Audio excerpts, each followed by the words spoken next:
verse number 21. I chant, you repeat, you follow me. तत् वैराग्यं जिहासाया दर्शन श्रवणादिभिः देहादि ब्रह्म पर्यन्ते यनित्ये भोग वस्तुनि. I repeat, तत् वैराग्यं जिहासाया दर्शन श्रवणादिभिः देहादि ब्रह्म पर्यन्ते यनित्ये भोग वस्तुनि.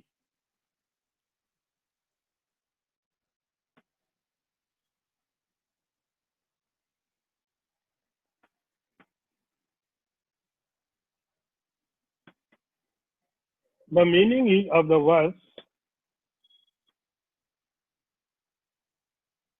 that desire to give up all transitory enjoyments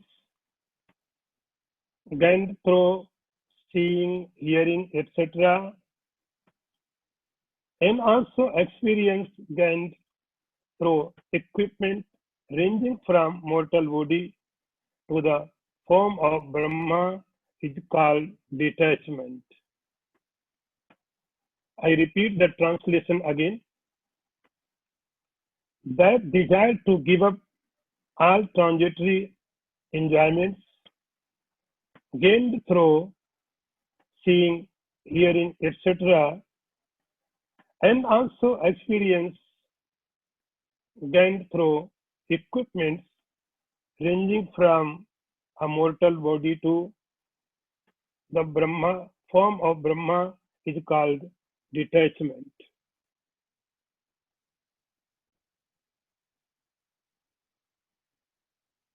Yes, in our last session, we studied about Vivek, discrimination. Highest level discrimination here is defined that Brahma Satyam Jagan Mithya Jivo Brahmeva Napara. The highest level of the discrimination is alone Brahman is real, other than everything is unreal. So this is the discrimination. This is the first step in spirituality.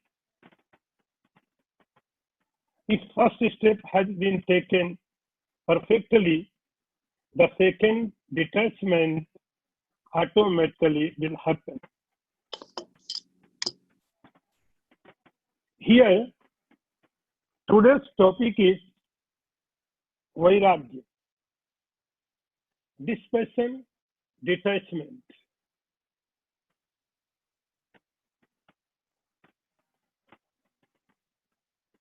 Every objects, whatever we see, they look like a real. We do not know anything which is real beyond objects. So always, whenever we see, we experience objects, it looks very real. We have no doubt.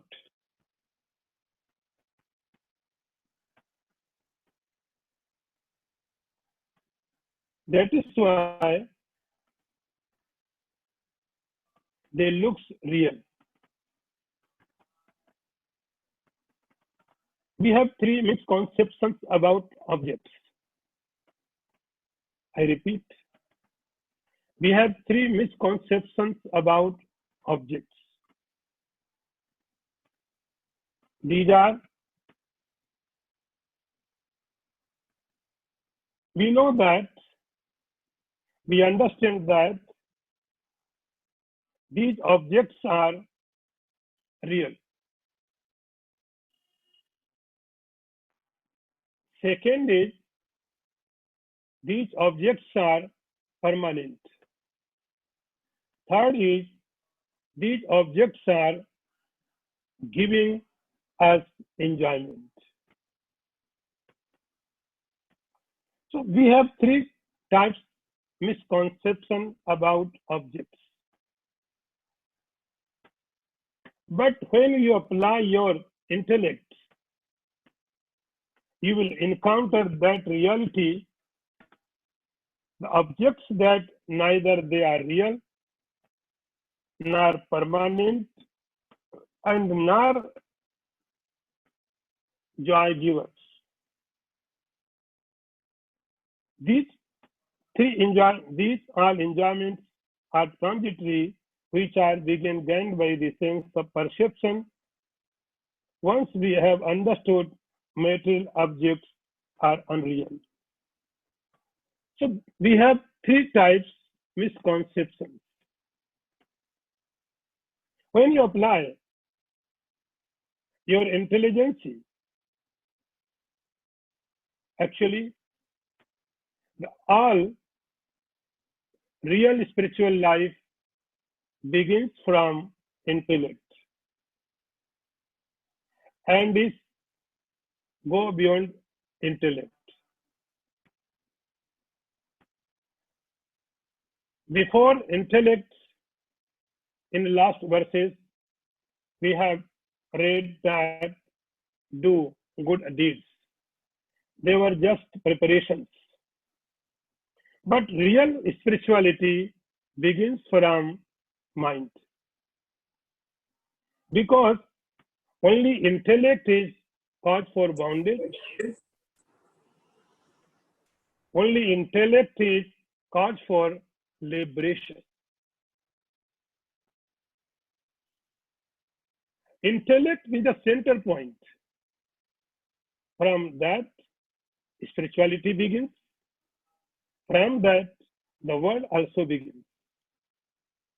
The spirituality and words both connect to the intellect. When we are in deep sleep, there is no words. When we are in coma, there is no words. So word is, spirituality is because of intellect. When mind or intellect connect to the objects, it becomes word. It becomes creation. It becomes universe. When our minds connect to the consciousness, it becomes liberation. So liberation and creation both connect to the mind. Actually, here is a sequence. Here is order. In first step, we have learned that do good deeds. Then you start thinking reality and unreality. So real spirituality begins with intellect.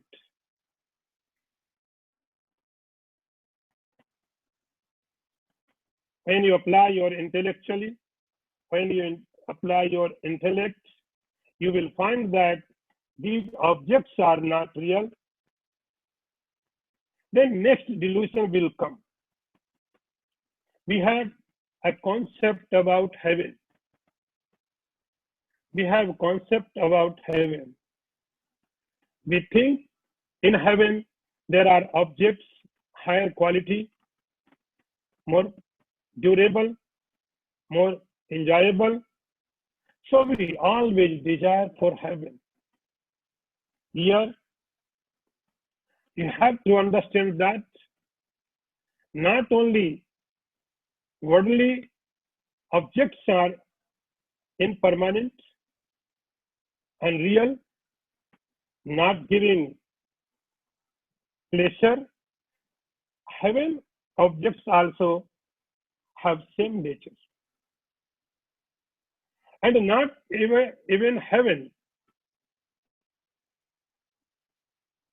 The relative world highest peak is Brahmalok. We are in the middle. This world is in middle. Below human body, there are so many bodies: insects, animals, birds, and above us, there are so many bodies, higher quality. We are in middle. So we think that in heaven there are objects higher quality, more durable, and even Brahmalok is the best place. In relative world, Brahmaloka is a rare place. Rarely someone go there. Rarely. So we think that Brahmaloka's objects are higher quality, they will permanent, they will not destroy. But here Shankaracharya says, no, even Brahmalok, these objects also nature has, they will destroy. So apply your understanding. Once you have known that in this food there is a poison, you will never eat. Once you understand that in this food there is a poison, you will not eat. So respect your knowledge. Your knowledge says that these things are not permanent, are not real, are not pleasure giving. Then control yourself. If you don't respect your knowledge, it would be crime. In spirituality, it's called crime. It would be punished. So this is a Shankaracharya says, Tat Vairagyam Jigyasa Vyasaya Darshan Sravan Adibhi Dehadi Brahma Pariyante Anitye Bhoga Bhastini. Object is small or big. It is not matter for you. Your knowledge says every object is not real, not permanent, not pleasure giving. That knowledge called Vairagya. So now understand the process in Vedanta. We have read two means, two qualities, Vivek and Vairagya. Now we enter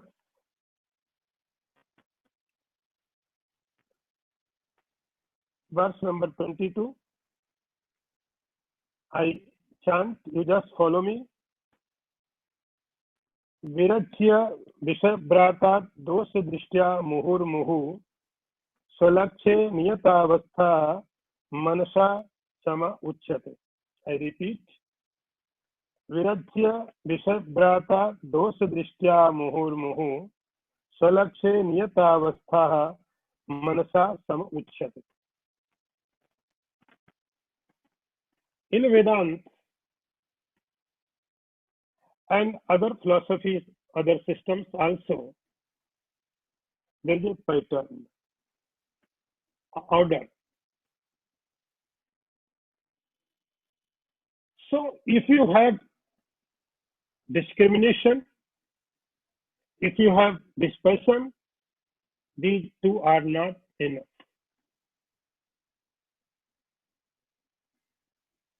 Sometimes, because of some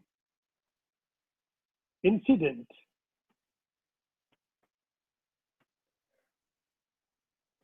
you may got shocked. you may go depression. You may lose your interest in the world for some time.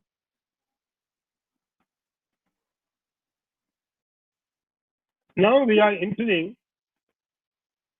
Shat Sampatti.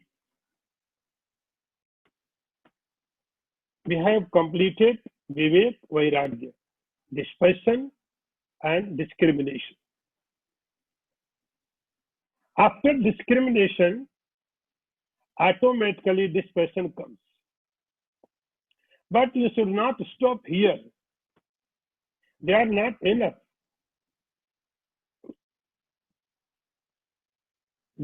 Now understand, dispersion means what? Dispersion means when you want to give up something. Dispersion means when you want to give up something. And the next mean is mumukshata, desire for liberation. So desire for liberation, what is desire for liberation? Desire for liberation means now you want to liberate yourself. So understand please, what do I mean? The Vairagya, the dispersion is you want to give up something, or any object, any person, any place. These are dispersion. And desiring of the liberation is now you want to liberate yourself from sorrow, anxiety, bondage. So it's called mumukshata. In between both,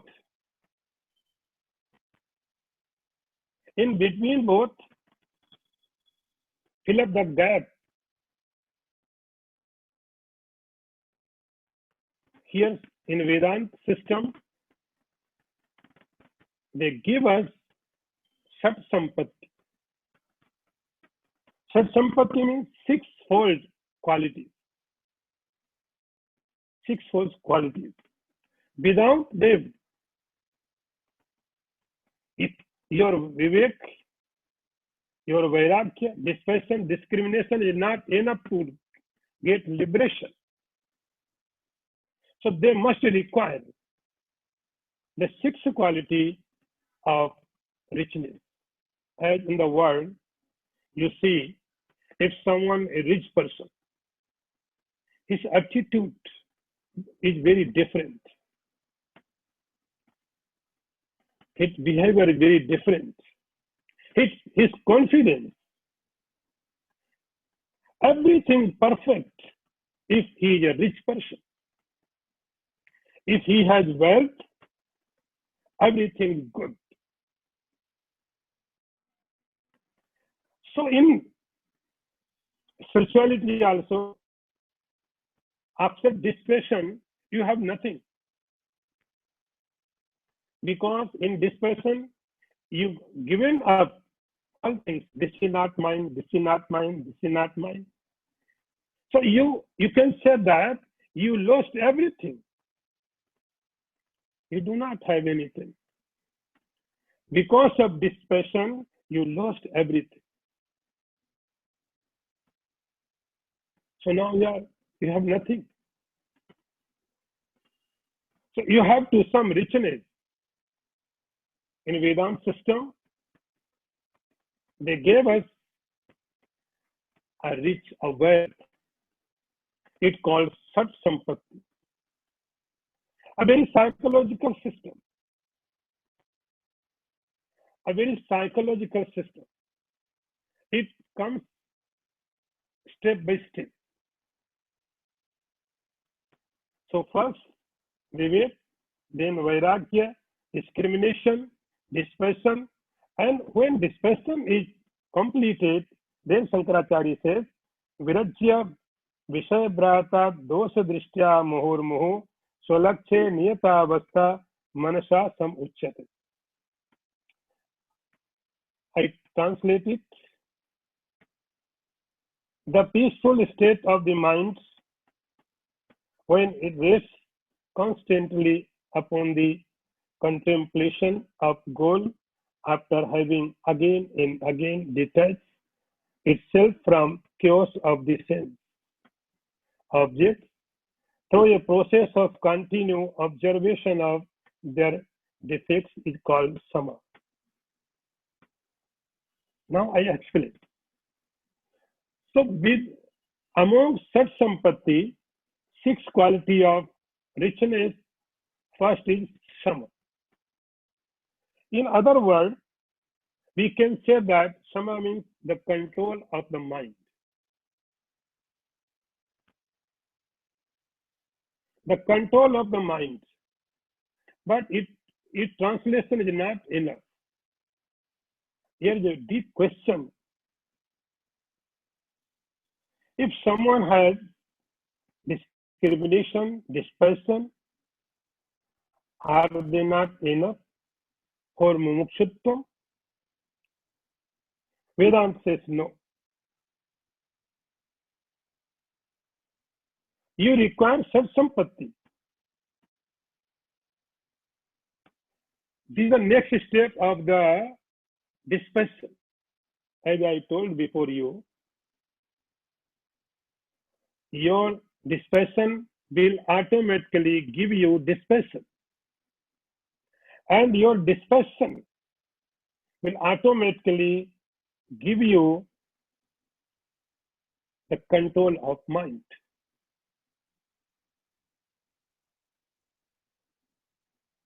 As I told you before, there are so many systems in spirituality. You can say that every system has a system for control of mind in spirituality. Yoga, they are also saying how to control mind. Buddhist also says something about controlling of the mind. Jainism also says, Christian also says, all religions will say about mind because mind is a simple point. How to control? Vedanta has very positive approach. Very positive approach. The spirituality, as I told you, start from intellect, not from your body. You just close your eyes and sit. It is not spirituality. Spirituality starts from the intellect and it comes down. Slowly, it comes down. First, it is in an intellect level, then comes mind level. So you make your mind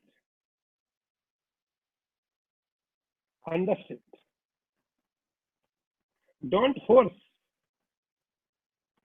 Force will not work. There are so many methods.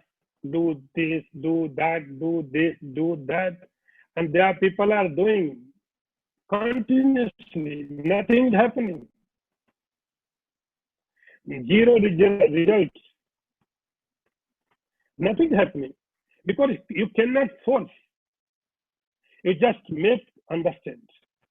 You can make your mind knowledgeable.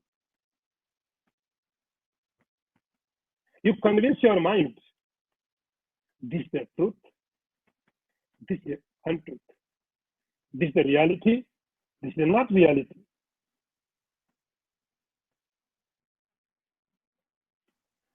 If you succeed to convince your mind,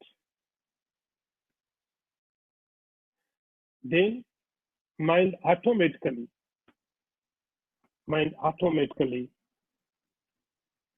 stop. Shankaracharya says, Virachya Vishabrata Dosha Drishtya Murmu. And your mind will stop. Sometimes, because of past life habits, mind go again and again. But you tell him, you convince the mind again and again about objects. You tell about mind about objects. These objects are not real. These objects are not pleasure giving. Defects. Shankaracharya says, dosha drishtya, you tell your mind, the objects are not good, these are defective. They will make you unhappy. The objects will make you cry.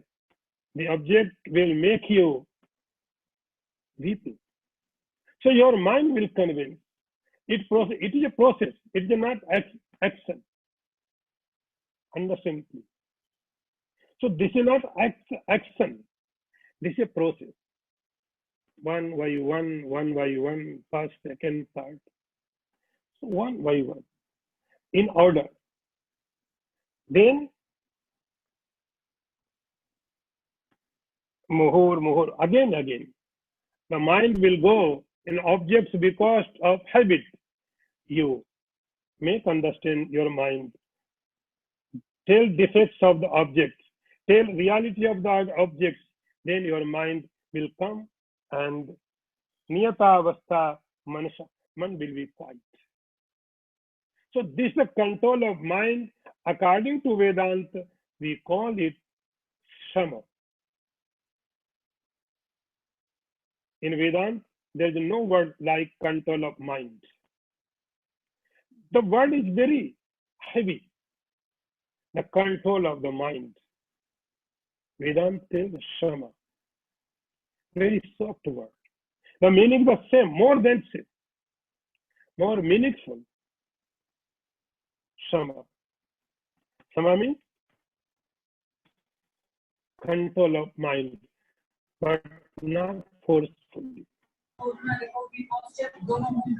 Very lovely. Very Swalakya niyatavastha manasa samuchate. It's called shama.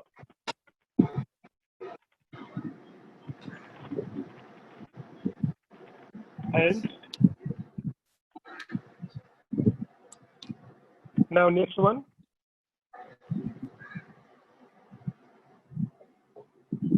विषयेभ्यः परावृत्य स्थापनं स्वस्य गोलके उभयसामिन्द्रियाणां साधमा परिकीर्तिता बाह्यानालम्बनं वृत्ते एषो उपरतिरुत्तमः. I repeat, just follow me. विषयेभ्यः परावर्त्य स्थापनं स्वस्य गोलके उभयसाम् इंद्रियाणां साधमा परिकीर्तिता. The meaning is,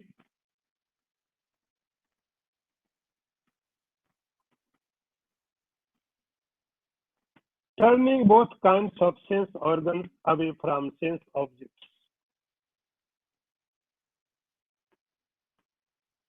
Away from their sense objects and placing them in their respective centers. The activity is called Dhamma. So after Shama, there is a Dhamma. In sixth quality of understanding, the first is Shama. Shama means the control of mind. Then comes Dhamma. Dhamma means the control of sense organs of action. As I told you, this is a process. This is a process. This is not accidental. So go one by one. First, there is discrimination. Discrimination will lead you to dispersion. Dispersion will lead you to Shama. And Shama will lead you to Dhamma. Dhamma means what? In other philosophy, like yoga, we call it Bahya Indriya Nigraha. The control of sense of perception, sense of action. In Vedanta, in this philosophy, there is a process a system, and automatically it comes. It automatically comes. You first do viveka, discrimination. It leads to dispassion. Then dispassion will lead you to shama, the control of the mind. I told you again, control of the mind is a word is not good in Vedanta. Vedanta does not use the word control. Vedanta does not believe in power. Vedanta believes in understanding. Vedanta believes in knowledge. So convince your mind, make understand your mind. Then you will realize mind will support you. Mind is not your enemy. Your intellect is not your enemy. Why are you struggling with mind? You will never win. So force does not work. Then your mind is now knowledgeable, it's giving to support you. Then the other sense organs, outsider, our all organs have tendency by nature to outgo. The Creator, the Brahma, made them with this nature. They have to go outside. This is not their fault. This is not their weakness. This is their nature. The Creator has made them with this tendency that they have to go outside. They have no other work. If you close your eyes, what do you work for eyes? If you close your ears, what do you work for ears? So our all senses, sense of perception, sense of action have the tendency to go out and collect experience from the outward and give it to mind. And mind motivate them. As intensely your desire is in mind force them to go out. In our scripture, in Katha Upanishad, there gave a example, very good example. Your body is like a chariot. Atmanam rathinam vidhi. Our body is like a chariot. And the individual soul, the jiva, is the honor of the chariot. Honor. Like Arjuna. Atmanam rathinam vidhi shariram ratham evatu.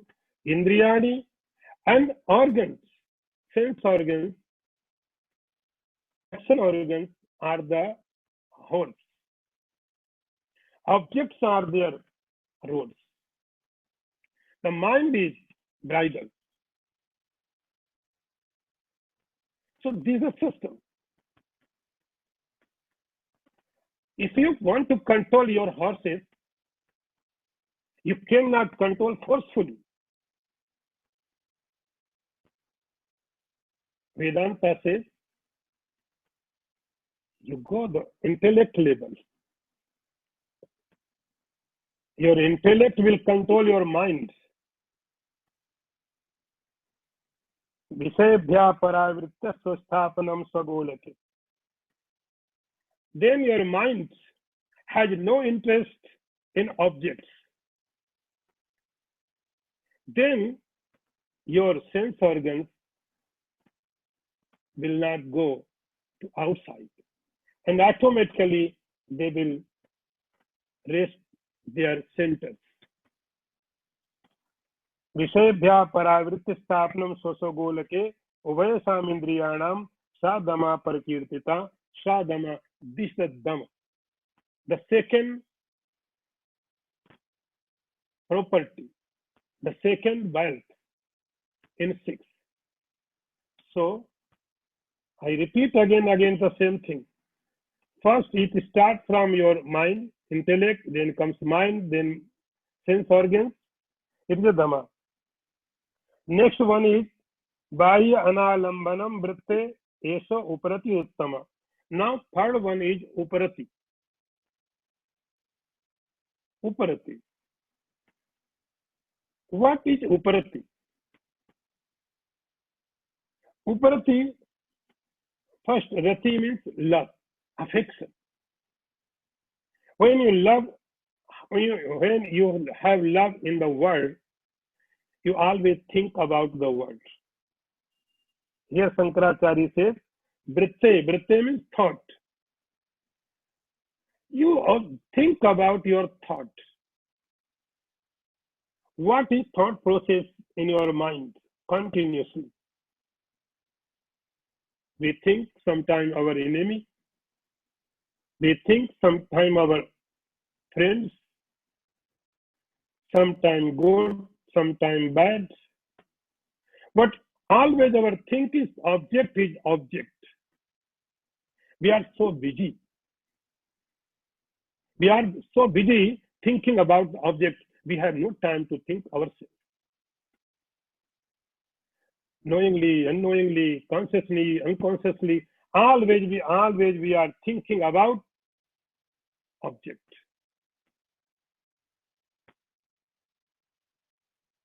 Because we have interest, we have love, we have affection, we have hate.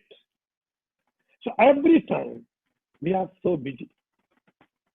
Uparati means, Shankaracharya says, now you have lost the interest in the world. Your mind, your intellect has convinced about the objects. They are not real. They are not permanent. They are not pleasure giver. Now you lost the interest. Remember one thing, objects are not your enemy. Objects is created by God. They are not your enemy. Your affection, your person is create so many problems. So now you have lost the all interest. In Uparati, we can say self-withdrawal. From everywhere. Now you are not thinking. You are hungry, you eat food. No problem. You are thirsty, drink water. But don't think about water. Don't think about food. Food is not object for thinking. Food is object for eating. Water is object for drinking, not for thinking. But what we did, we're thinking about food. We're thinking about water. So this is a problem. In Uparati, it means self-withdrawal.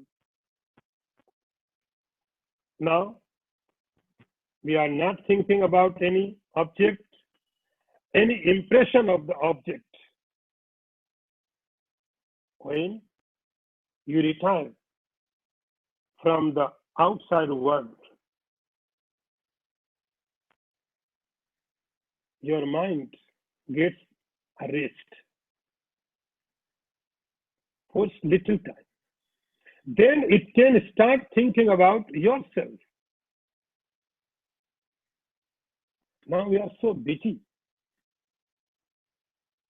Even in awakening state, even in a dream state, we always thinking about object. So this thought process should be broken. In Uparati, it means your thought process of the object should be breaking. Now next one.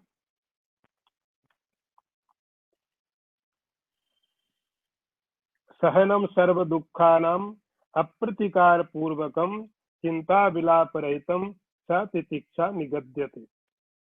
I repeat. सहनम सर्व दुखानाम अप्रतिकार पूर्वकम चिंता विलापरहितम स तितिक्षा निगद्यते. Next one is titiksha. Now I translate it. What is titiksha? Titiksha is capacity to endure all sorrow and suffering without struggling for redress or for revenge, being always free from anxiety or lament over them. I repeat the translation again.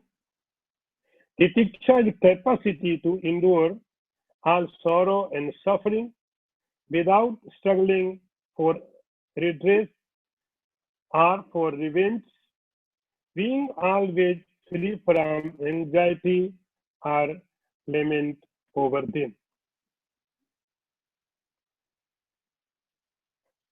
We have completed Sham, Dam, Uparati. Now this is the number fourth. Number fourth is Titiksha. Titiksha is also psychological process. Titiksha, forbearance. This word, Titiksha, in spiritual seekers has been misunderstood so badly. So badly. Titiksha means forbearance. A common seeker understands that when winter comes, you live without clothes. This is titiksha, forbearance. When you are hungry, don't eat food. So this is titiksha. This word very much misunderstood. Titiksha does not mean you have tendency to self-torturing. Self-torturing is not titiksha. It is madness. The body is given by the God, is a gift of the God. And titiksha, forbearance, does not mean in the body level. It is level of mental. As I told so many times, the real spirituality starts with mental level. So these are all process in mental level. In mental level. Sahanam sarva dukkhanam apratikar purvakam. The capacity to endure all sorrow and suffering. In our lives, everyone faces sorrow and suffering because of our past lives deeds. Very natural. The spiritual seeker is who has capacity to control. Control what? He cannot control coming of sorrow. Sorrow will come. Misery will come. He is not able to control misery. He is capable to control his mind. He can control mind. And control mind what does? When miseries come, sorrows will come. Shankaracharya says, Chinta vila apratikara purvaka. He does not react. We immediately react something. And one reaction makes another action. Another action makes another reaction. And reaction, actions, it continuously going on. Endless. Still the same thing is happening. We do something, another person replies. We reply him, he replies. Action, reaction, and it is the system, the all world, all creations going on. Shankaracharya says, Titiksha means whatever comes in your life, it may be form of sorrow, it may be form of anxiety, and even it may be form of happiness.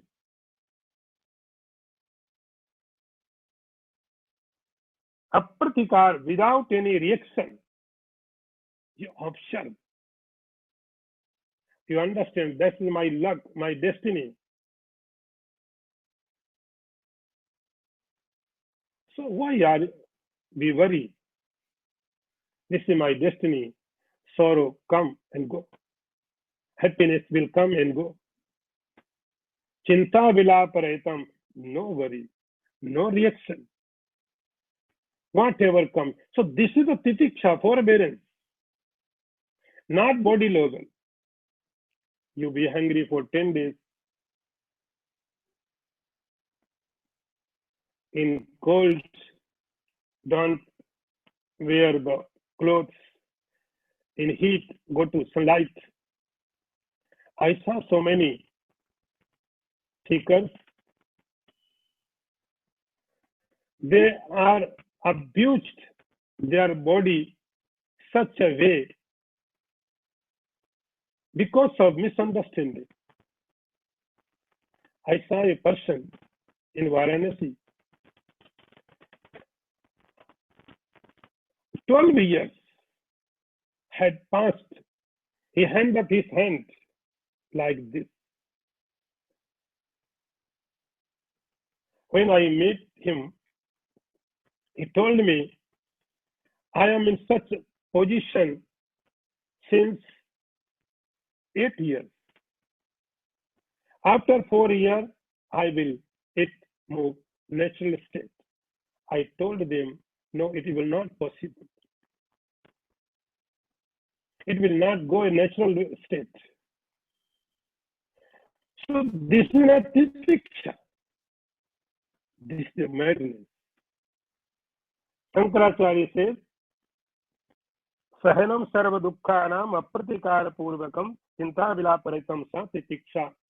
Titiksha means in mental level. Whatever comes in your mind, whatever comes in your life, just observe.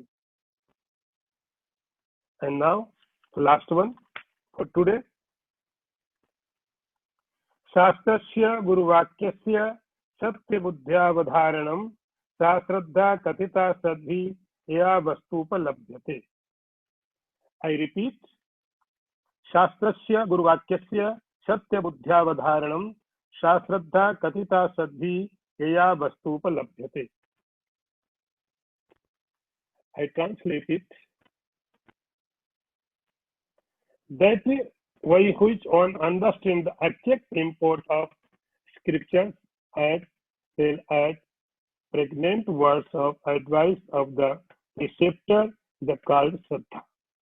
By the wise, by this alone does reality become manifestly clear. The last one is Shraddha. In Vedanta, in this system, the seekers, the disciples are very free. They can doubt anything. Scriptures say them You doubt. Whatever, wherever you want, you doubt. It may truth, it may not. You may doubt even God. But in scriptures, when I say scripture, in Vedanta, scriptures means Upanishad and some other scriptures who follow the Upanishads. There are so many books in name of the scriptures. I do not comment anything about them. But here, scriptures means Upanishad and follow some scriptures who follow the Upanishads. So every seeker of the truth,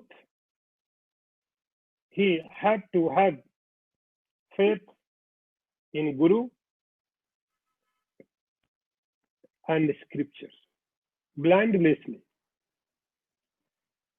without doubt. Shraddha Guru Vakyasya, whatever Guru Master said, no doubt,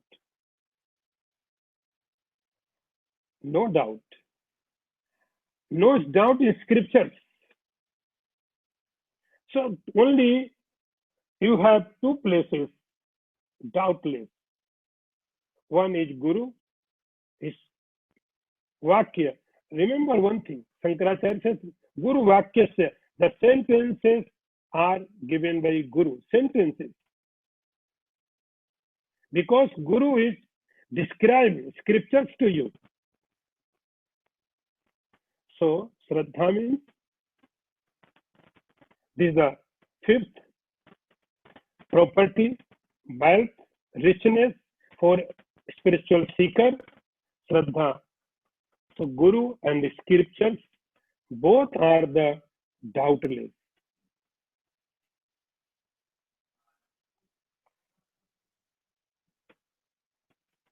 In Brahma Sutra, there is a sutra number 3, Shastra Yonitvat. It means what?